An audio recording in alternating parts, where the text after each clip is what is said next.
Subscribe மற்றும் bell ஐக்கானை press பண்ணீங்க அப்படின்னா எங்கள் வீடியோஸோட நோட்டிஃபிகேஷன் உடனுக்குடனே கிடைக்கும்.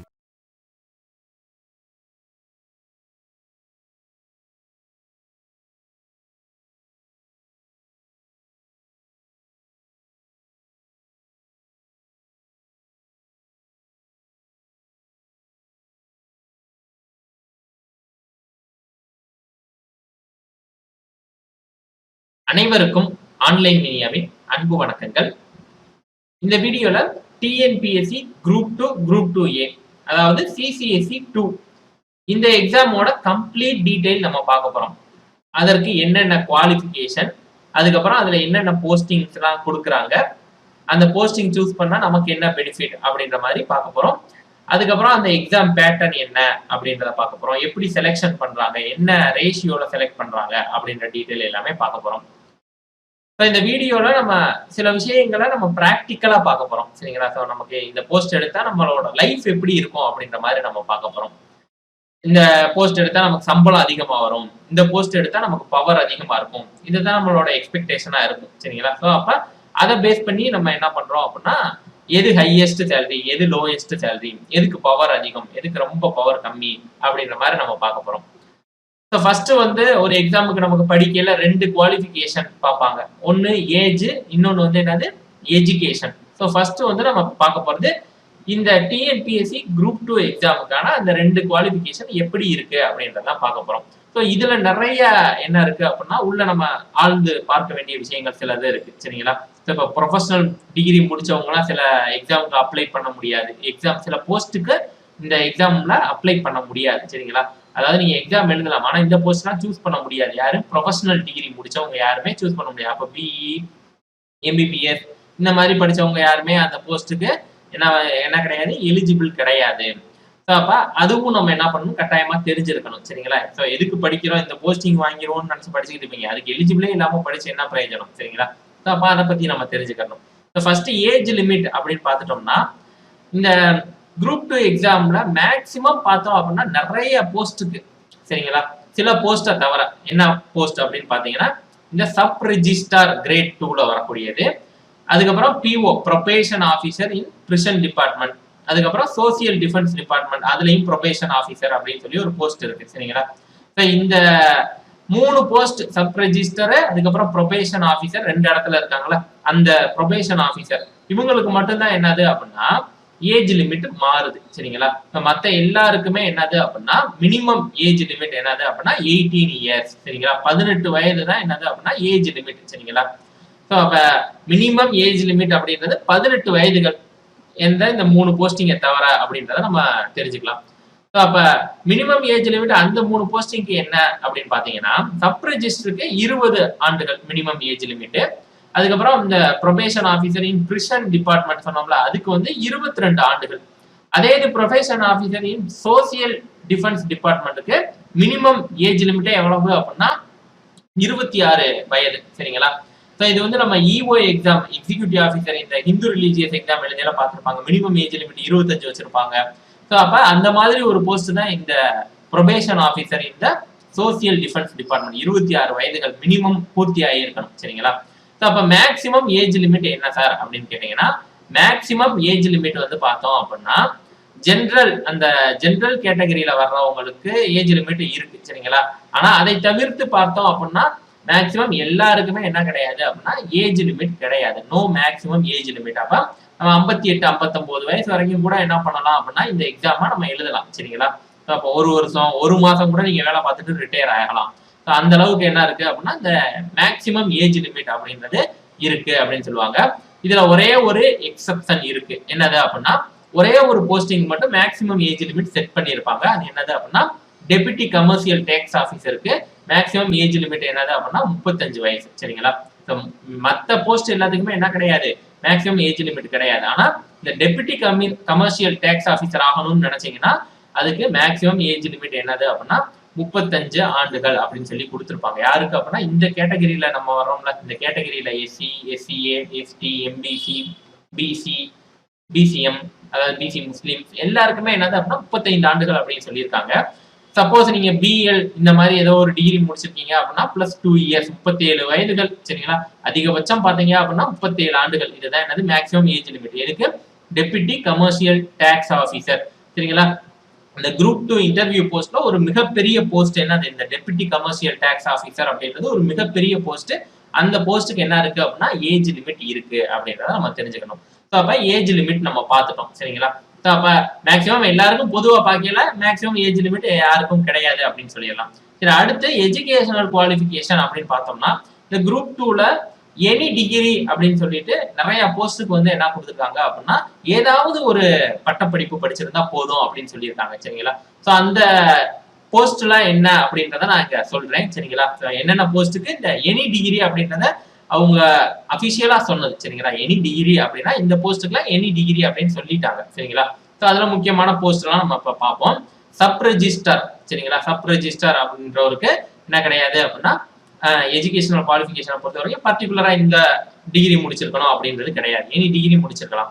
அதே மாதிரிதான் முனிசிபல் கமிஷனர், அதுக்கப்புறம் senior inspectors in milk production and dairy development department, senior inspector of cooperative societies in department of register of cooperative societies, அதுக்கப்புறம் supervisor junior superintendent in Tamil Nadu agricultural marketing agricultural business department, audit assistant in accounts branch of highways department, executive officer grade 2 in town panchayat, special assistant in the vigilance and anti corruption department. இதுக்கெல்லாம் என்ன சொல்லியிருக்காங்க அப்படின்னா any degree அப்படின்னு சொல்லிட்டாங்க சரிங்களா. So அப்ப any டிகிரின்னு ஓப்பனா சொல்லியாச்சு சரிங்களா. அப்ப இந்த இதுக்கெல்லாம் என்ன பண்ண யார் நம்ம எல்லாருமே டிகிரி முடிச்சிருக்கோம் அப்படின்னா நம்ம எல்லாருமே என்னது எலிஜிபிள்.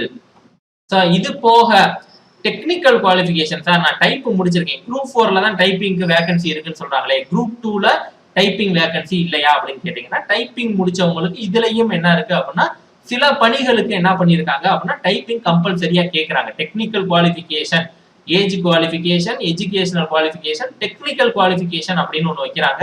அது எந்த போஸ்ட்டுக்கு அப்படின்னு பாத்தீங்கன்னா இந்த ஸ்பெஷல் அசிஸ்டன்ட் இந்த vigilance and anti corruption department அப்படின்றதுல என்ன பண்றாங்க அப்படின்னா ஒரு டெக்னிக்கல் குவாலிஃபிகேஷன் கேட்கறாங்க. என்னது அப்படின்னா நீங்க டைப்பிங்ல போத் ஹையர் முடிச்சிருக்கணும், இதுல தமிழ்லையும் முடிச்சிருக்கணும் இங்கிலீஷ்லயும் முடிச்சிருக்கணும் அப்படின்னு சொல்லி கேட்கறாங்க. இதுல இந்த ஸ்பெஷல் அசிஸ்டன்ட் இந்த விஜிலன்ஸ் அண்ட் ஆன்டி கரப்ஷன் டிபார்ட்மெண்ட்ல கேட்கறாங்க சரிங்களா. ஸோ அதே மாதிரி special branch assistant in intelligence wing of the police department, இதுக்கும் என்ன கேட்கறாங்க அப்படின்னா டைப்பிங் என்ன கேட்கறாங்க ஒரு கம்பல்சரியா கேட்கறாங்க. ஆனா இதுல வந்து என்னது அப்படின்னா நீங்க இந்த பணியிடத்தை சூஸ் பண்ணல உங்களுக்கு அந்த இது இல்லைனாலும் பரவாயில்ல, ஆனா அந்த ப்ரொபேஷன் பீரியட்னு ஒண்ணு கொடுப்பாங்கல்ல, அந்த ப்ரொபேஷன் பீரியடுக்குள்ள நீங்க என்ன பண்ணிடணும் அப்படின்னா அந்த டைப்பிங்கை முடிக்கணும் அப்படின்றது கொடுக்குறாங்க சரிங்களா. ஆனா இந்த ஸ்பெஷல் அசிஸ்டன்ட் இந்த vigilance and anti corruption department இருக்கு பாத்தீங்களா, இதுக்கு வந்து என்னது அப்படின்னா இது வந்து ஒரு கம்பல்சரியா டெக்னிக்கல் குவாலிஃபிகேஷன் இருந்தாதான் இந்த வேலைக்கு போக முடியும். ஆனா இந்த வேலைக்கு போயிடலாம், ஆனா போன அந்த 1 வருஷத்துக்குள்ளேயோ 2 வருஷத்துக்குள்ளேயோ அந்த ப்ரொபேஷன் பீரியட் முடியறதுக்குள்ள நீங்க என்ன பண்ணணும் டைப்பிங்கை கம்பல்சரியா முடிக்கணும் அப்படின்னு சொல்றாங்க சரிங்களா. ஸோ அப்ப இது என்னது ரொம்ப முக்கியமானது. அப்ப டைப்பிங்கை வச்சு குரூப் 2லயும் நம்ம என்ன பண்ணலாம் இந்த போஸ்ட்டுக்கெல்லாம் அப்ளை பண்ணலாம். ஸோ அப்ப டைப்பிங் நீங்க குரூப் 4க்கு மட்டும்தான் யூஸ் ஆகும், குரூப் 2ல யூஸ் ஆகாதா அப்படின்னு கேட்டீங்கன்னா இங்க யூஸ் ஆகுது சரிங்களா. ஸோ அப்ப இந்த போஸ்ட்டுக்கு நீங்க இது பண்ணிக்கலாம். அதே மாதிரி இந்த ஸ்பெஷல் அசிஸ்டன்ட் இந்த vigilance and anti corruption department அப்படின்றது பாத்தீங்க அப்படின்னா இங்க பாருங்க எனி டிகிரியில கொடுத்துருக்கோம் சரிங்களா. ஸ்பெஷல் அசிஸ்டன்ட் இந்த vigilance and anti corruption department அப்படின்றத எதுல சொல்லியிருக்கேன் எனி டிகிரி குவாலிஃபிகேஷன்ல வரக்கூடியது.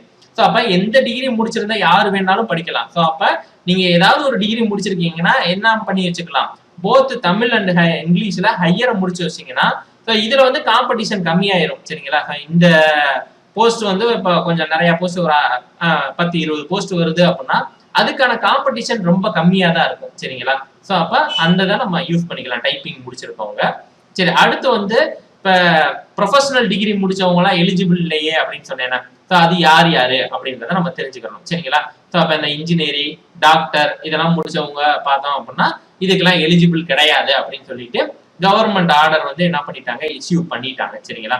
ஸோ அப்ப அந்த ப்ரொஃபஷனல்ஸ் எல்லாம் எதுக்கு எலிஜிபிள் இல்லை அப்படின்னு பாத்தீங்கன்னா இண்டஸ்ட்ரியல் கோஆபரேட்டிவ் ஆஃபீஸர் இந்த இண்டஸ்ட்ரீஸ் அண்ட் காமர்ஸ் டிபார்ட்மெண்ட் இந்த போஸ்ட்டுக்கு எலிஜிபிள் கிடையாது. அடுத்து பார்த்தோம் அப்படின்னா assistant section officer in law department in secretariat and finance department in secretariat இதுக்கும் எலிஜிபிள் கிடையாது. ஏஎஸ்ஓ அப்படின்னு சொல்லுவாங்க. இன்னொரு ஏஎஸ்ஓ இருக்கு சரிங்களா. இந்த ஏஎஸ்ஓவே 2 டிபார்ட்மெண்ட் சொல்லிட்டேன் சரிங்களா. செக்ரட்டரியாட்டுக்கும் எலிஜிபிள் கிடையாது, ஃபினான்ஸ் டிபார்ட்மெண்ட்டுக்கும் எலிஜிபிள் கிடையாது அப்படின்னு சொல்லியாச்சு. அடுத்து வந்து ஏஎஸ்ஓ கம் ப்ரோக்ராமர் அப்படின்னு சொல்லிட்டு டிஎன்பிஎஸ்சியில் ஒரு போஸ்ட் இருக்கு, அதுக்கும் ப்ரொஃபஷனல் டிகிரி முடிச்சவங்க எலிஜிபிள் கிடையாது. அதே மாதிரி ரெவன்யூ அசிஸ்டன்ட் சரிங்களா. ஸோ இது வந்து ரொம்ப ஒரு முக்கியமானது, ஏன்னா ரெவன்யூ அசிஸ்டன்ட் வந்து வேகன்சி அதிகமாக வரக்கூடியது. அதே மாதிரி இந்த ரெவன்யூ அசிஸ்டன்ட் அப்படின்றது ஒரு அதிகாரமிக்க ஒரு பதவி சரிங்களா. இந்த பதவிக்கும் இந்த ப்ரொஃபஷனல் டிகிரி முடிச்சவங்க எலிஜிபிள் கிடையாது அப்படின்னு சொல்லியிருக்காங்க. ஸோ ஒரு கட்டத்தில் இதற்காக போராட்டம்லாம் நடத்தினாங்க. என்னது அப்படின்னா டிகிரி நம்ம ப்ரொஃபஷனல் டிகிரி முடிச்சவங்களுக்கும் இந்த போஸ்டிங்லாம் எங்களுக்கு எலிஜிபிலிட்டி கொடுங்க அப்படின்னு சொல்லி கேட்டாங்க. ஸோ இப்போதைக்கு பார்த்தோம் அப்படின்னா இந்த போஸ்ட் RA அப்படின்னு சொல்லக்கூடிய இந்த போஸ்ட்டுக்கு என்ன கிடையாது, ப்ரொஃபஷனல் டிகிரி முடிச்சவங்க எலிஜிபிள் கிடையாது. ஸோ அப்போ இந்த போஸ்ட்லாம் நமக்கு இல்லை அப்படின்றத ஃபர்ஸ்ட் கன்ஃபார்ம் பண்ணிக்கோங்க சரிங்களா. 4000 வேகன்சி வருதுன்னா 4000 எனக்கு நினைச்சு படிக்க கூடாது சரிங்களா. ஸோ அப்போ எதுலாம் எனக்கு வராது அப்படின்றத நீங்க படிச்ச டிகிரியை வச்சு ஃபர்ஸ்ட் முடிவு பண்ணணும். அதெல்லாம் வச்சு முடிவு பண்ணதுக்கு அப்புறம் தான் உண்மையான வேகன்சி தெரியும் சரிங்களா. 10,000 வேகன்சி வந்துருச்சு எனக்கு தான் அப்படின்னு வைங்க, 10,000த்துல 5,000 ரெவன்யூவா இருக்கும், நீங்க படிச்சது இன்ஜினியரிங்கா இருக்கும். ஸோ அப்போ வேகன்சி வந்து 5,000 கணக்கு பண்ணும். அதுலயும் உங்களுக்கு ப்ரொஃபஷனல் டிகிரி முடிச்சிருக்கீங்க அப்படின்னா உங்களுக்கு எனி டிகிரியில வரக்கூடியது என்னென்ன அப்படின்றத பார்க்கணும் சரிங்களா. அதுதான் உண்மையான வேகன்சி. சரி, இப்போ வந்து அடுத்து முக்கியமானது என்னது அப்படின்னா, இப்போ நம்ம இந்த போஸ்டிங்லயே நமக்கு வந்து காரு பங்களா இந்த மாதிரி நமக்கு கிடைக்கக்கூடிய ஒரு போஸ்டிங் அப்படின்னு பார்த்தோம்னா, இந்த முனிசிபல் கமிஷனர் அப்படின்ற போஸ்டிங்கை சூஸ் பண்ணீங்க அப்படின்னா உங்களுக்கு ஒரு கார் கொடுத்துருவாங்க, அதுக்கப்புறம் ஒரு பங்களா கொடுத்துருவாங்க. ஸோ அந்த நகராட்சி ஆணையர் அப்படின்றது ஒரு கெத்தான போஸ்டிங் சரிங்களா. ஸோ அப்போ நகராட்சி ஆணையர் ஆகணும் அப்படின்றத ஒரு எய்மா வச்சு நீங்க படிக்கணும் சரிங்களா. ஏன்னா இது வந்து இதை தான் ஃபர்ஸ்ட் எடுப்பாங்க, எல்லாருமே என்ன பண்ணுவாங்க அப்படின்னா இந்த நகராட்சி ஆணையர் அப்படின்ற போஸ்ட்டை தான் ஃபர்ஸ்ட் எடுப்பாங்க. ஏன்னா இப்போ பார்த்தோம் அப்படின்னா நம்ம இந்த டிஎன்பிஎஸ்சி குரூப் 1 அப்படின்றது என்னது அப்படின்னா டிஎன்பிஎஸ்சி நடத்துறதுலயே ஒரு ஹையஸ்ட் எக்ஸாம். அதே மாதிரி ஐஏஎஸ் எக்ஸாமுக்கு பார்த்தோம் அப்படின்னா யூபிஎஸ்சி என்ன பண்றாங்க அப்படின்னா தேர்வுகள் நடத்துறாங்க. ஸோ இப்போ இந்த குரூப் 1ம் யூபிஎஸ்சியும் என்னால் படிச்சு போக முடியலையே அப்படின்னு ஒரு ஏக்கம் இருக்கு அப்படின்னா நீங்க என்ன பண்ணலாம் அப்படின்னா குரூப் 2ல இந்த முனிசிபல் கமிஷனரை அடிச்சிடலாம் சரிங்களா. முனிசிபல் கமிஷனர் அடிச்சிட்டீங்கன்னா நீங்க என்னவாயிரலாம் அப்படின்னா 15ல இருந்து 20 வருஷத்துல நீங்க என்னவாயிரலாம் அப்படின்னா கலெக்டர் ஆயிடலாம் சரிங்களா.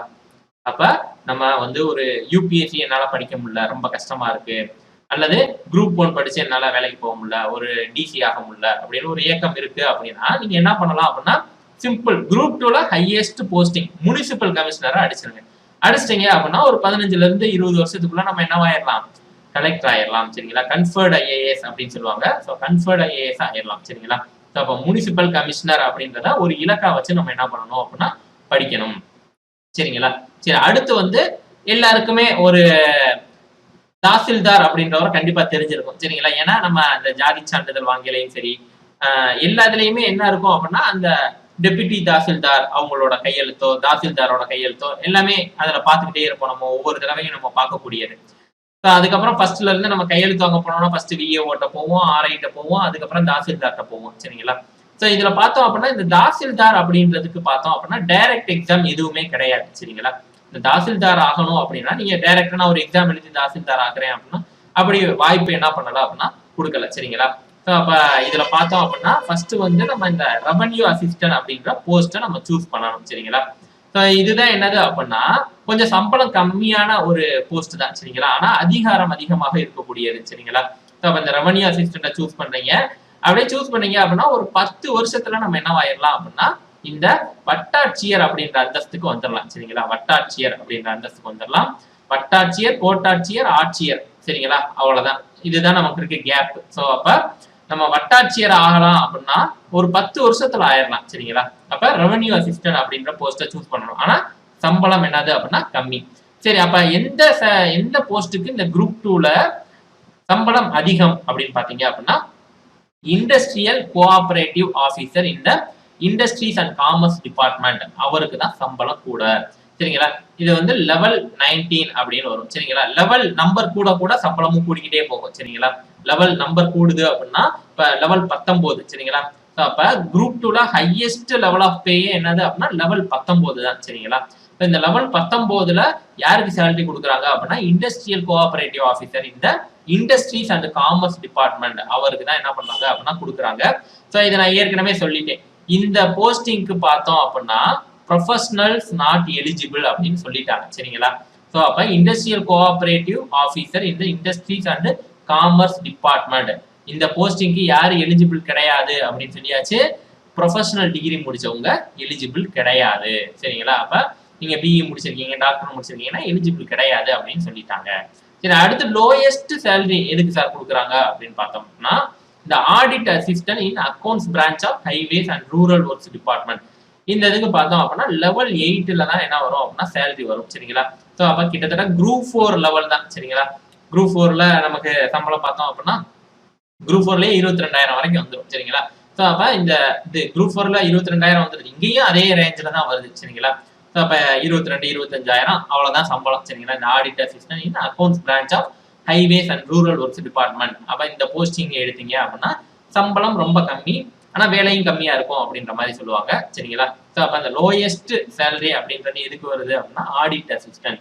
அதே மாதிரி நம்ம ஏற்கனவே சொன்ன இந்த ரெவன்யூ அசிஸ்டன்ட் அப்படின்ற போஸ்டிங்கும் என்ன வரும் அப்படின்னா சேலரி கம்மியா தான் வரும் சரிங்களா. ஸோ இது வந்து லெவல் 10ல வரும் சரிங்களா. ஸோ அப்ப இதுக்கு என்னது அப்படின்னா சேலரி கம்மி தான், ஒரு 25,000 அந்த மாதிரி தான் என்ன பண்ண முடியும் அப்படின்னா வாங்க முடியும் சரிங்களா. ஆனா நம்ம என்ன பண்ணிடலாம் அப்படின்னா ஒரு 10 வருஷத்துலயே என்னவாயிடலாம், வட்டாட்சியர் ஆயிடலாம் அப்படின்றதுனால இந்த போஸ்டிங் எடுத்துக்கலாம். அதே மாதிரி அதிகாரம் கூட சரிங்களா. தாசில்தார் ஐட்டம்னா நமக்கு என்ன பண்ணுவாங்க, ஒரு கார் கொடுப்பாங்க, அதனாலதான் இங்க கார் காமிச்சிருக்கோம் சரிங்களா. ஸோ அப்ப ஒரு 10 வருஷத்துல நமக்கு என்ன ஆயிரும், தாசில்தார் ஆயிரும், ஒரு காரு நமக்கு வட்டாட்சியர்ன்றதுனால நமக்கு என்ன பண்ணிடும் அப்படின்னா ஒரு காரும் நமக்கு கிடைச்சிருது. ஸோ அப்ப எந்த போஸ்ட்டை நம்ம எடுத்து படிக்கணும் அப்படின்றத நீங்க எப்ப இருந்தே என்ன பண்ணணும் அப்படின்னா மனசுல வச்சுக்கிட்டே வரணும். சரி, இப்ப என்னென்ன போஸ்ட்லாம் இருக்கு சார் அப்படின்னு பாத்தீங்கன்னா என்னென்ன போஸ்ட்லாம் இந்த குரூப் 2 இன்டர்வியூல இருக்கு, நான் இன்டர்வியூல இருக்கு அப்படின்றத நம்ம பார்ப்போம். இப்ப குரூப் 2 இன்டர்வியூ போஸ்ட் அப்படின்னு எடுத்துக்கிட்டீங்கன்னா இதுல எக்கச்சக்க போஸ்ட் இருக்கு சரிங்களா. அந்த எக்கச்சக்க போஸ்ட் என்னது அப்படின்னா ஒரு 33 போஸ்ட் என்ன பண்ணிருக்காங்க அப்படின்னா கொடுத்துருக்காங்க சரிங்களா. ஸோ ஃபர்ஸ்ட் பாத்தீங்கன்னா இந்த deputy commercial tax officer, municipal commissioner, அதுக்கப்புறம் ஜேஇஓ அப்படின்னு சொல்லுவாங்க, ஜூனியர் எம்ப்ளாய்மெண்ட் ஆஃபீஸர் அப்படின்னு சொல்லுவாங்க. அதுல வந்து நான் டிஃபரண்ட்லி ஏபிள்டு, டிஃபரண்ட்லி ஏபிள்டு ரெண்டு இது கொடுத்துட்டாங்க. அதுக்கப்புறம் வந்து சப் ரெஜிஸ்டார் சரிங்களா. ஸோ சப் ரெஜிஸ்டரும் என்னது அப்படின்னா இந்த பத்திரப்பதிவுத்துறை சரிங்களா. அந்த ஆஃபீஸே உங்க கண்ட்ரோல்ல வந்துடும். அப்புறம் பத்திரப்பதிவு அலுவலகத்துக்கு நீங்க தான் என்னது அப்படின்னா சப் ரெஜிஸ்டர் தான், அந்த கோர்ட்ல உட்காந்துருக்க மாதிரி ஒரு கெத்தான போஸ்டிங் அப்படின்னு சொல்லுவாங்க சரிங்களா. இப்போ கோர்ட்ல தான் என்ன பண்ணுவாங்க, அந்த ஜட்ஜு உட்காந்துருப்பாங்க, அது மாதிரிதான் அந்த சப் ரெஜிஸ்டர் என்ன பண்ணிருப்பாரு அப்படின்னா உட்காந்துருப்பாரு.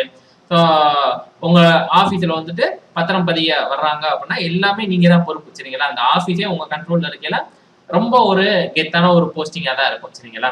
ஸோ அப்போ இந்த சப் ரெஜிஸ்டர், அதுக்கப்புறம் assistant inspector of labour, assistant section officer சரிங்களா. அசிஸ்டன்ட் செக்ஷன் ஆஃபீஸர் எக்கச்சக்கமா வரும் சரிங்களா. இங்க பாருங்க எல்லாமே அசிஸ்டன்ட் செக்ஷன் ஆஃபீஸர் தான். ஸோ இதுல சில இதுக்கு நம்ம என்ன சொல்லியிருக்கோம் அப்படின்னா எலிஜிபிலிட்டி நம்ம சொல்லியிருந்தோம் அசிஸ்டன்ட் செக்ஷன் ஆஃபீஸர் அப்படின்றதுக்கு. அதுக்கப்புறம் வந்து ப்ரொபேஷன் ஆஃபீஸர் சரிங்களா, ப்ரொபேஷன் ஆஃபீஸர். அதுக்கப்புறம் industrial cooperative officer, women welfare officer, deputy inspector, senior inspector of cooperative societies. இந்த மாதிரி என்ன இருக்கு அப்படின்னா நிறைய போஸ்டிங்ஸ் வந்துகிட்டே இருக்கு. ரிசப்ஷனிஸ்ட், அதுக்கப்புறம் supervisor of industrial cooperative societies, அதுக்கப்புறம் ப்ராஜெக்ட் அசிஸ்டன்ட், ஆடிட் இன்ஸ்பெக்டர், அதுக்கப்புறம் assistant inspector, supervisor, senior clerk, head accountant, junior superintendent. இதெல்லாம் என்னது அப்படின்னா எந்த டிபார்ட்மெண்ட் அப்படின்னா Tamil Nadu agricultural marketing subordinate service, assistant jailer. Assistant ஜெயிலருக்குனே தனியா ஒரு எக்ஸாம் போடுவாங்க. ஸோ இந்த குரூப் 2லையும் வருது assistant jailer, prison department, assistant in revenue சரிங்களா. இதான் RA அப்படின்னு நம்ம சொன்னது. ஸோ இதுவும் வருது. ஸோ இதுக்கு என்னது அப்படின்னா இன்டர்வியூ போஸ்ட்ல இருக்கு, ஆனா சேலரி ரொம்ப கம்மியா இருக்கும் அப்படின்னு நம்ம சொன்னோம். அதுக்கப்புறம் எக்ஸிக்யூட்டிவ் ஆஃபீஸர், அது வந்து கிரேட் 2 இன் டவுன் பஞ்சாயத்து அப்படின்னு வருது சரிங்களா. ஸோ இந்த எக்ஸிக்யூட்டிவ் ஆஃபீஸர் அப்படின்றது வரையில இதுவே இது இந்து அறநிலையத்துறையில வந்துச்சுன்னா, இந்த EO அப்படின்றது இந்து அறநிலையத்துறையில வந்துச்சு அப்படின்னா அதுக்கு வந்து இந்துக்கள் மட்டும்தான் எலிஜிபிள் அப்படின்ற மாதிரி சொல்லுவாங்க. அதுக்கப்புறம் special assistant, handloom inspector, special branch assistant, அதுக்கப்புறம் senior inspector of cooperative society, assistant inspector of labour, audit assistant. இது வந்து ஹைவேஸ் டிபார்ட்மெண்ட்ல. சார் இந்த மாதிரி தான் என்ன இருக்கும் அப்படின்னா உங்களுக்கு மெயின்ஸ் எக்ஸாம்ல போஸ்டிங் இருக்கும். அதுக்கப்புறம் நான் இன்டர்வியூ அப்படின்னு எடுத்துக்கிட்டீங்க அப்படின்னா உங்களுக்கு ஃபுல்லாமே இந்த கிளர்க்கு, அசிஸ்டன்ட் இந்த மாதிரி தான் போஸ்டிங் இருக்கும் சரிங்களா.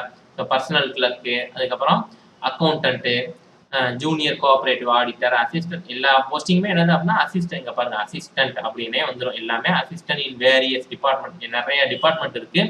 அதுக்கப்புறம் லோயர் டிவிஷனல் கிளர்க் அந்த மாதிரி வருது, ரிசப்ஷனிஸ்ட், அசிஸ்டன்ட் தான் எல்லாமே சரிங்களா. ஸோ இதெல்லாம் என்னது அப்படின்னா குரூப் 2A வரக்கூடிய போஸ்டிங்.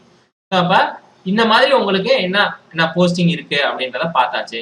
இப்போ இதுல வேகன்சிலாம் எப்படி சார் வருது பரிசு கால் ஃபார் வரையில அப்படின்னு பாத்தீங்கன்னா, ஸோ இது வந்து ஒரு 2018 வந்த ஒரு எக்ஸாமோட நோட்டிபிகேஷன் சரிங்களா. ஸோ இதுல வந்து எப்படி வேகன்சி வந்திருக்கு அப்படின்னு பாருங்க.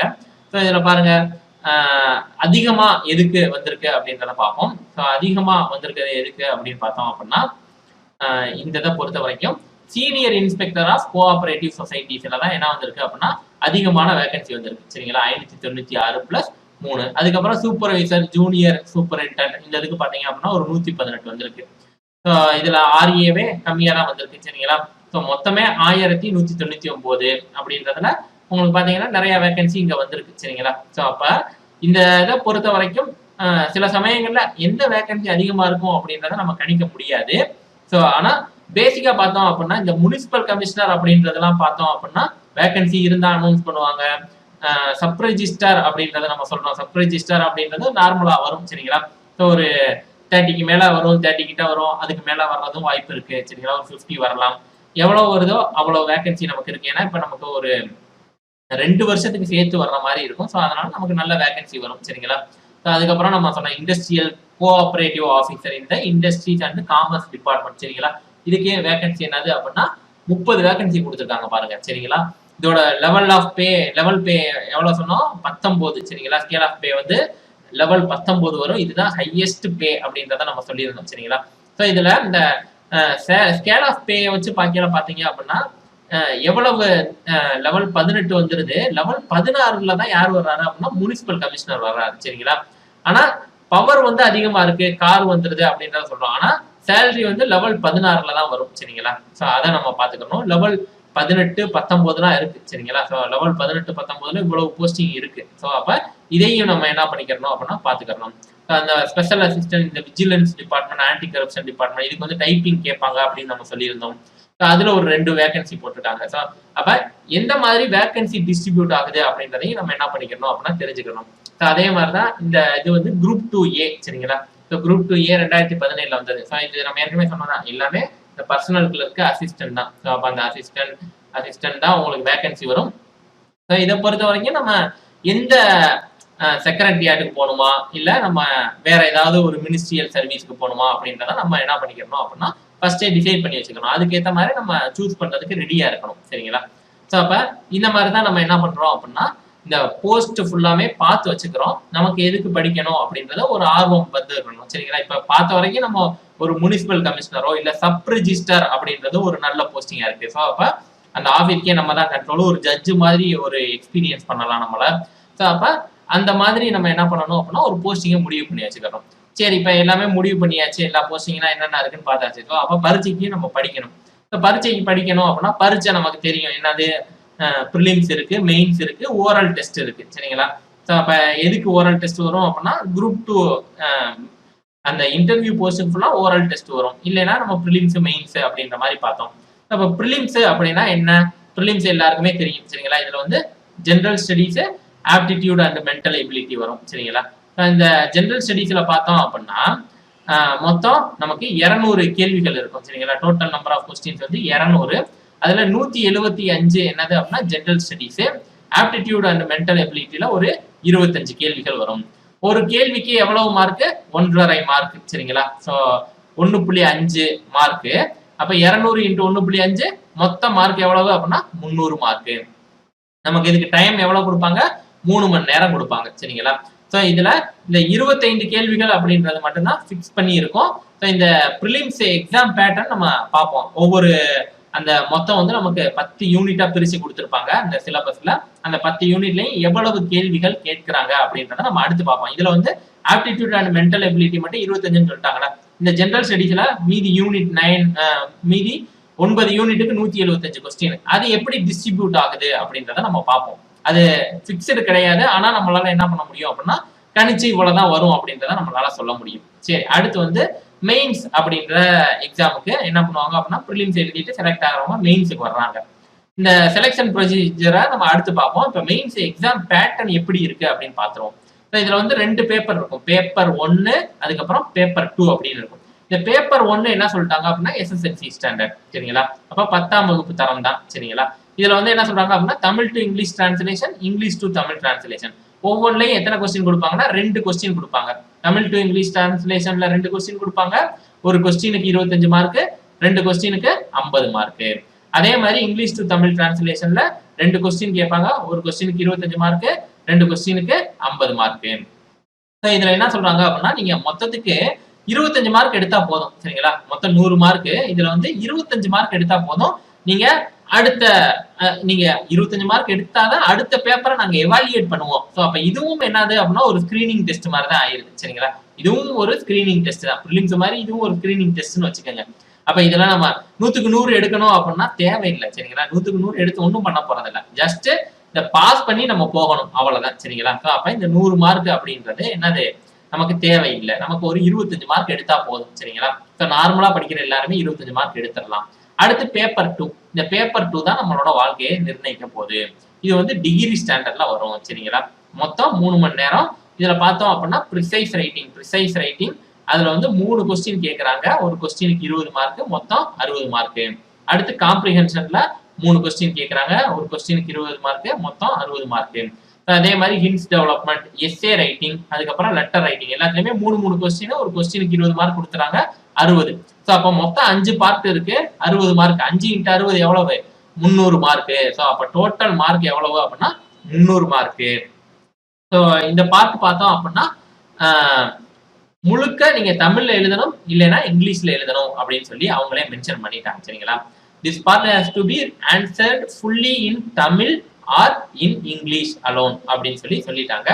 இந்த பேப்பர் 1ல எடுத்த அந்த மார்க் என்ன பண்ண மாட்டாங்க, நமக்கு மெயின்ஸுக்கு கணக்கு பண்ண மாட்டாங்க. ஸோ அப்ப இந்த 300 மார்க் தான் என்னது அப்படின்னா ரொம்ப முக்கியம். இதுதான் நமக்கு வேலை வாங்கி தரக்கூடிய ஒரு மதிப்பெண். இதுக்கு முன்னாடி எழுதின எந்த தேர்வோட மதிப்பெண்ணும் நமக்கு என்னது பயன்படாது சரிங்களா. இந்த மார்க் எவ்வளவு வாங்குறீங்களோ அதுதான் உங்களோட பணிக்கான உத்தரவாதத்தை அளிக்கக்கூடிய ஒரு இது சரிங்களா. இதுக்கப்புறம் என்ன பண்ணுவாங்க அப்படின்னா ஓரல் டெஸ்ட்டுக்கு கூப்பிடுவாங்க. சரி, ஓரல் டெஸ்ட்ல எவ்வளவு மார்க் சார் அப்படின்னு கேட்டீங்கன்னா 40 மார்க். ஓரல் டெஸ்ட்டுக்கு எவ்வளவு மார்க்? 40 மார்க். ஸோ அப்போ இந்த ஓரல் டெஸ்ட் அப்படின்றது பார்த்தோம் அப்படின்னா இதுல ஒரு ஸ்லாப் அப்படின்றது வச்சிருப்பாங்க. எல்லா இன்டர்வியூலையுமே ஒரு ஸ்லாப் அப்படின்னு வைப்பாங்க சரிங்களா. அதாவது அந்த பேனல் வந்து என்ன பண்ணுவாங்க அப்படின்னா அவங்களுக்கு இந்த ஒரு ஸ்லாப் கொடுத்துட்டாங்கன்னா அந்த ஸ்லாப்ல இருக்க ஏதாவது ஒரு மார்க் தான் அந்த கேண்டிடேட்டுக்கு அவங்க கொடுக்க முடியும் சரிங்களா. இந்த ஸ்லாப் பார்த்தோம் அப்படின்னா மினிமம் 18ல இருந்து மேக்ஸிமம் 30 வரைக்கும் கொடுப்பாங்க. நீங்க என்னதான் தாம் தூம்னு ஒரு பர்ஃபார்மன்ஸ் பண்ணாலும் 30 மார்க் தான் சரிங்களா. நீங்க எதுவுமே பர்ஃபார்ம் பண்ணலைனாலும் 18 மார்க் அட்டன் பண்ணிட்டா சரிங்களா. ஸோ அப்ப இதுல மேக்ஸிமம் டிஃபரன்ஸ் எவ்வளவுதான் வரப்போகுது அப்படின்னா ஒரு 10ல இருந்து 12 மார்க் தான் என்ன ஆக போகுது அப்படின்னா டிஃபரன்ஸ் ஆக போகுது. என்னது அப்படின்னா இந்த ஓரல் டெஸ்ட் அட்டன் பண்றதுனால இந்த 10-12 மார்க்கை நம்ம என்ன பண்ணிடலாம் அப்படின்னா மெயின்ஸ்லயே எடுத்துட்டோம் அப்படின்னா இந்த ஓரல் டெஸ்ட் அப்படின்றது ஒரு பெரிய வித்தியாசமா இருக்காது சரிங்களா. ஸோ இன்டர்வியூல எனக்கு மார்க்கை குறைச்சிட்டாங்க, அதனாலதான் நான் செலக்ட் ஆகல அப்படின்னு சொல்றாங்க. இன்டர்வியூல மார்க் எவ்வளவுதான் கம்மி பண்ணாலும் எவ்வளவுதான் கம்மி பண்ண முடியும்? ஒரு 10ல இருந்து 12 மார்க் தான் கம்மி பண்ண முடியும். ஸோ அப்ப நம்ம மெயின்ஸ்ல நல்லா எழுதி மார்க் நிறைய வாங்கிட்டோம் அப்படின்னா இந்த மார்க் நம்மளை என்ன பண்ணாது அப்படின்னா கண்டிப்பா பாதிக்காது சரிங்களா. ஸோ ஆனா ஒரு டிசைடிங் ஃபேக்டரா இருக்கும். இந்த மதிப்பெண் எப்படி டிசைடிங் ஃபேக்டரா இருக்கும் அப்படின்னா நம்ம டாப் போஸ்ட் எடுக்கல இது வந்து கண்டிப்பா ஒரு டிசைடிங் ஃபேக்டரா இருக்கும். நமக்கு இப்போ முனிசிபல் கமிஷனர் போஸ்ட் வேணும், சப் ரெஜிஸ்டர் வேணும் அப்படின்னு சொல்லல இந்த மதிப்பெண்ணும் என்னது அப்படின்னா நமக்கு முக்கியம் தான். ஆனா நமக்கு அவ்வளவு ஒரு பெரிய பாதிப்பே வராது அப்படின்றதையும் நம்ம தெரிஞ்சுக்கலாம் சரிங்களா. ஸோ அப்ப இதுதான் என்னது அப்படின்னா அந்த மொத்த மதிப்பெண்கள் சரிங்களா. இது ஒரு 300 மார்க்கு, இங்கிட்ட ஒரு 40 மார்க் சரிங்களா. மெயின்ஸ்ல ஒரு 300 மார்க் கனெக்ட் பண்றோம். அதுக்கப்புறம் நம்ம இந்த ஓரல் டெஸ்ட்ல ஒரு 40 மார்க். ஸோ அப்போ மொத்தம் எவ்வளவு மார்க்? 340 மார்க். இதுக்கு நீங்க எவ்வளவு மார்க் வாங்குறீங்களோ அதுதான் என்னது அப்படின்னா உங்களுக்கான பணியை வாங்கி தரக்கூடியது. ஸோ அப்ப இது வந்து இன்டர்வியூ போஸ்ட்டுக்கு சரிங்களா. இந்த ஓரல் டெஸ்ட் அப்படின்றது எதுக்கு தான் வரும்? இன்டர்வியூ போஸ்ட்டுக்கு மட்டும்தான் வரும். நான் இன்டர்வியூ போஸ்ட்டுக்கு இந்த மெயின்ல எழுதுனா இந்த 300 மார்க் மட்டும்தான் சரிங்களா. அப்ப இதுல வந்து என்ன வராது? ஓரல் டெஸ்ட் வராது ஃபார் நான் இன்டர்வியூ போஸ்ட் சரிங்களா. அசிஸ்டன்ட், பர்சனல் கிளர்க் இப்பெல்லாம் பார்த்தோம்ல அந்த போஸ்ட்டுக்குலாம் என்ன கிடையாது, இன்டர்வியூ ஓரல் டெஸ்ட் கிடையாது. ஒன்லி அந்த இன்டர்வியூ போஸ்ட்டுக்கு மட்டும்தான் என்ன இருக்கு? ஓரல் டெஸ்ட் இருக்கு, 40 மார்க் சரிங்களா. ஸோ அப்ப நம்ம எவ்வளவு மார்க்குக்கு பரிட்சை எழுதுறோம் அப்படின்னு கேட்டா 340 மார்க்குக்கு பரிட்சை எழுதுறோம் இன்டர்வியூ போஸ்ட்னா. நான் இன்டர்வியூ போஸ்ட்னா 300 மார்க்குக்கு பரிட்சை எழுதுறோம். மினிமம் குவாலிஃபைங் மார்க்ஸ் அப்படின்னு சொல்லி கொடுத்துருப்பாங்க. இதெல்லாம் என்னது ரொம்ப ஒரு என்னது 102 அப்படின்றதெல்லாம் என்னது ரொம்ப ஒரு கம்மியான மார்க் சரிங்களா. சும்மா ஒரு பாஸ் ஆயிட்டேன் அப்படின்னு சொல்றாங்கல்ல, பாஸ் ஆயிட்டீங்க ஆனா வேலை கிடைக்காது சரிங்களா. மினிமம் குவாலிஃபைங் மார்க் இங்க 90 கொடுத்துருக்காங்க. என்னது கட் ஆஃப் அப்படின்றது ஒண்ணு வரும். எவ்வளவு போஸ்ட் இருக்கோ அவ்வளவு இதை பேஸ் பண்ணி அன்னைக்கு எழுதினவங்கள ஃபர்ஸ்ட் அவங்களுக்கு தேவையானவங்கள எடுத்துக்கிடுவாங்க. ஸோ அதுதான் என்னது கட் ஆஃப். ஃபர்ஸ்ட் நம்ம இதெல்லாம் பார்த்து முடிச்சாச்சு, எந்த போஸ்டிங் அப்படின்றதெல்லாம் நீங்க சூஸ் பண்ணிடுறீங்க. இப்போ வந்து ஃபர்ஸ்ட் நம்ம என்ன பண்ணணும் அப்படின்னா இது எல்லாத்துக்குமே தேர்வு எழுதி பாஸ் பண்ணணும். ஸோ அப்போ ஃபர்ஸ்ட் இதுல நம்ம ஃபேஸ் பண்ணக்கூடிய தேர்வு என்னது அப்படின்னா ப்ரிலிம்ஸ். ஸோ அந்த ப்ரிலிம்ஸ்ல கொஸ்டின்ஸ் எப்படி கேட்கறாங்க அப்படின்றத நம்ம பார்த்துட்டோம். 200 கொஸ்டின் கேட்கறாங்க, 300 மார்க் அப்படின்றத பார்த்துட்டோம். அதுல 25 கேள்விகள் வந்து ஆப்டிடியூட்ல வருது அப்படின்றதையும் நம்ம என்ன பண்ணிட்டோம் அப்படின்னா பார்த்துட்டோம். ஸோ அப்ப அந்த 25 கேள்வி ஆப்டிடியூட்ல வருது. அப்ப மீதி இருக்கக்கூடிய 175 கேள்விகள் எப்படி டிஸ்ட்ரிபியூட் ஆகுது அப்படின்றத நம்ம தெரிஞ்சுக்கணும். ஸோ இதுல பார்த்தோம் அப்படின்னா இப்ப சமீபத்துல நடந்த குரூப் 1 எக்ஸாம், அதுக்கப்புறம் வந்து பார்த்தோம் அப்படின்னா அவங்க ஏற்கனவே குரூப் 2 எக்ஸாமுக்கு என்ன பண்ணியிருந்தாங்க அப்படின்னா மாடல் கொஸ்டின் பேப்பர் ரிலீஸ் பண்ணியிருந்தாங்க. ஸோ இந்த மாதிரி இப்ப சமீபத்தில் நடக்கக்கூடிய தேர்வுகள் அந்த வினாத்தாள்கள் எல்லாத்தையுமே அனாலிசிஸ் பண்ணி பார்க்கல ஒரு ஸ்டாண்டர்டா இந்த மாதிரி தான் கேள்விகள் வரும் அப்படின்றத நம்ம டிசைட் பண்ணலாம். ஸோ அதை தான் என்ன பண்ணியிருக்கோம் அப்படின்னா இங்க உங்களுக்கு சொல்லியிருக்கோம். இப்போ இதுல பார்த்தோம் அப்படின்னா ஃபர்ஸ்ட் சயின்ஸ் அறிவியல் பகுதியில எப்பயுமே ஸ்டாண்டர்டா பார்த்தோம் அப்படின்னா ஒரு அரௌண்ட் 15 கொஸ்டின்ஸ். ஸோ அது வந்து ஒரு 13ல இருந்து 17 அப்படின்ற இடத்துல வேரி ஆகும் சரிங்களா. ஆனா அரௌண்ட் 15 கொஸ்டின்ஸ் வந்து கண்டிப்பா என்ன பண்ணுவாங்க அப்படின்னா சயின்ஸ்ல கேட்பாங்க. அடுத்து கரண்ட் அஃபேர்ஸை பொறுத்த வரைக்கும் பார்த்தோம் அப்படின்னா ஒரு 15ல இருந்து 20 கேள்விகள் என்ன பண்ணலாம் அப்படின்னா நம்ம எதிர்பார்க்கலாம் சரிங்களா. கரண்ட் அஃபேர்ஸை பொறுத்த வரைக்கும் ஒரு 15ல இருந்து 20 கேள்விகள் எதிர்பார்க்கலாம்.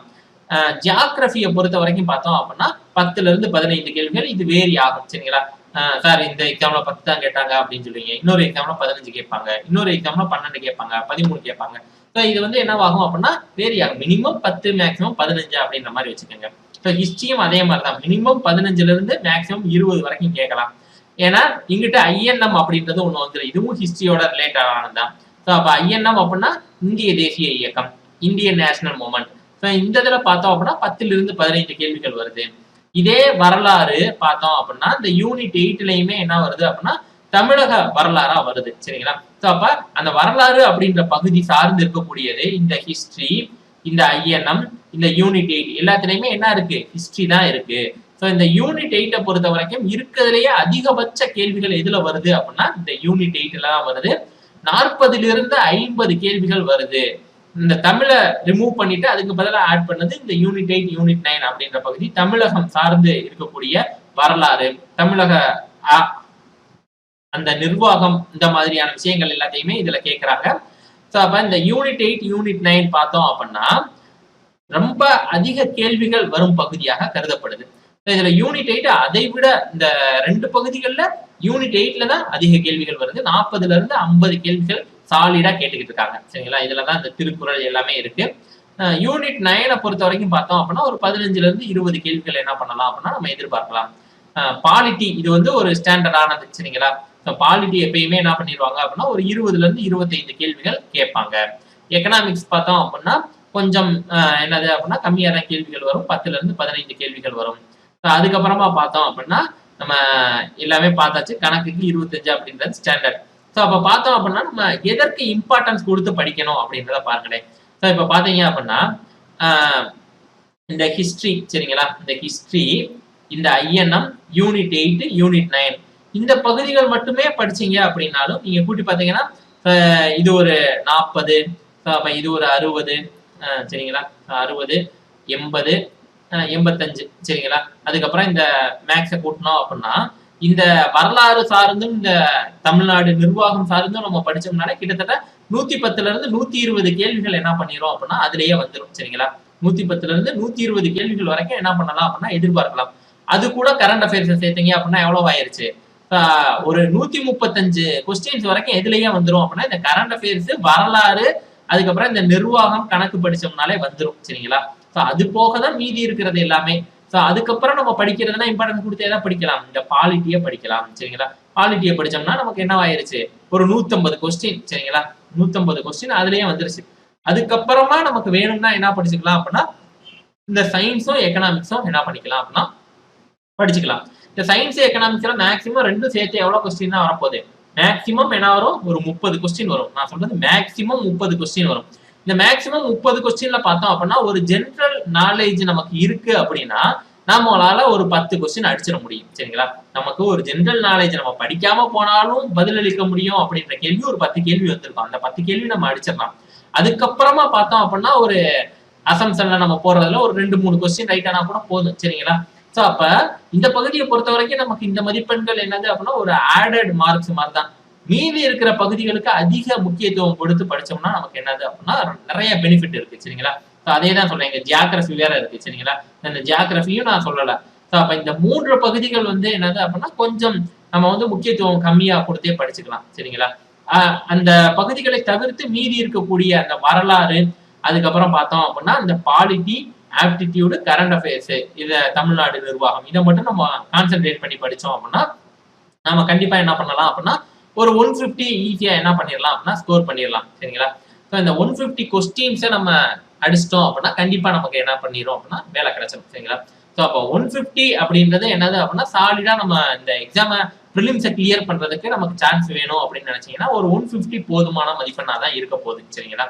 ஏன்னா இதுல தமிழ் இல்ல அப்படின்ற பட்சத்துல 150 அப்படின்றது ஒரு கட் ஆஃப் மார்க்கா வர்றதுக்கான சான்ஸ் ரொம்ப அதிகமா இருக்கு. ஸோ அப்ப 150 கொஸ்டின்ஸை நம்ம அடிக்கிறதுக்கு என்ன பண்ணா போதும், நான் சொன்ன மாதிரி எந்தெந்த பகுதிகளை தேர்ந்தெடுத்து படிக்கிறோமோ அதற்கு முக்கியத்துவம் கொடுத்து அந்த பகுதிகளை நம்ம படிச்சு என்ன பண்ணணும் அப்படின்னா ஃபர்ஸ்ட் இந்த மார்க்குக்கு ரெடி ஆயிட்டு அதுக்கப்புறமா அந்த பகுதிகளுக்கு போகணும். ஏன்னா சயின்ஸ் அப்படின்னா ஒரு பெரிய பகுதி, அதே மாதிரிதான் ஜியாகிரபியும் ஒரு பெரிய பகுதி, எக்கனாமிக்ஸும் என்னது அப்படின்னா ஒரு பெரிய பகுதி. அதுலலாம் என்ன பண்ணணும் அப்படின்னா இம்பார்ட்டன்ஸா கொஸ்டின் அடிக்கடி விழக்கூடிய ஒரு ஏரியாவை சூஸ் பண்ணி அந்த ஏரியாவை மட்டும் கவர் பண்ணிட்டு போனோம்னா இன்னும் நமக்கு என்ன பண்ணோம் அப்படின்னா அதிக மதிப்பெண்கள் கிடைப்பதற்கான வாய்ப்பு இருக்கு. ஸோ அப்ப அந்த மாதிரி ஸ்ட்ராட்டஜி ஃபாலோ பண்ணி நம்ம என்ன பண்ணணும் அப்படின்னா இந்த ப்ரிலிம்ஸை கிளியர் பண்ணணும். ஸோ மெயின்ஸ் எக்ஸாமுக்கான ஒரு டீடைல்டு அனாலிசிஸை நம்ம என்ன பண்ணுவோம் அப்படின்னா இன்னொரு வீடியோல பார்ப்போம். ஸோ இந்த வீடியோ கண்டிப்பா உங்களுக்கு ஒரு குரூப் 2 எக்ஸாம்னா என்ன, அதுல என்னென்ன பணிகள்லாம் இருக்கு, அதோட டீடைல்ஸ் எல்லாமே உங்களுக்கு கம்ப்ளீட்டா ஒரு அண்டர்ஸ்டாண்டிங் வந்திருக்கும் அப்படின்றத நான் நம்புறேன். ஸோ இந்த வீடியோ மற்றவங்களுக்கும் பயனுள்ள வகையில் இருக்கும் அப்படின்னு நினைச்சீங்கன்னா உங்க ஃப்ரெண்ட்ஸுக்கு நிறைய டவுட்ஸ் இருக்கு அப்படின்னு கேட்குறாங்கன்னா இந்த வீடியோவை ஷேர் பண்ணுங்க. நான் குரூப் 2 படிக்கிறேன் அப்படின்னு சொல்லுவாங்க. அவங்களுக்கு அந்த குரூப் 2 சார்ந்து சில கேள்விகள் இருக்கும். ஏஜ் லிமிட் என்னன்னு தெரியாது, எஜுகேஷனல் குவாலிஃபிகேஷன் என்னன்னு தெரியாது, நான் பிஇ படிச்சிருக்கேன், இது எனக்கு எலிஜிபிளா இல்லையா அப்படின்ற மாதிரி டவுட் இருக்கு அப்படின்னா அவங்களுக்குலாம் இந்த வீடியோவை என்ன பண்ணுங்க அப்படின்னா ஷேர் பண்ணுங்க. கண்டிப்பா யூஸ்ஃபுல்லா இருக்கும். அடுத்த வீடியோல நம்ம வந்து மெயின்ஸ் எக்ஸாம் சார்ந்து அதற்கு எப்படி நம்ம ப்ரிப்பரேஷன் பண்ணணும் அப்படின்றது மாதிரி ஒரு வீடியோ பார்ப்போம். நன்றி, வணக்கம்.